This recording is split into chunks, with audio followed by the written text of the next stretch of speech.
તળાજા શહેરમાં આજરોજ ગણપતિ બાપાના વિસર્જન નિમિત્તે ભવ્ય શોભાયાત્રાનું આયોજન કરવામાં આવ્યું હતું।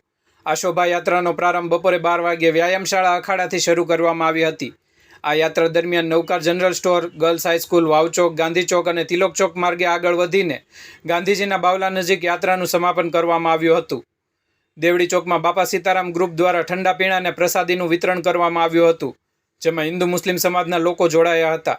શોભાયાત્રા પૂર્ણ થયા બાદ તળાજા શહેરના શ્રદ્ધાળુઓ ભગવાન ગણેશજીની મૂર્તિનું વિસર્જન શ્રદ્ધા અને ભક્તિભાવ સાથે શેત્રુજી નદીમાં કરવામાં આવશે।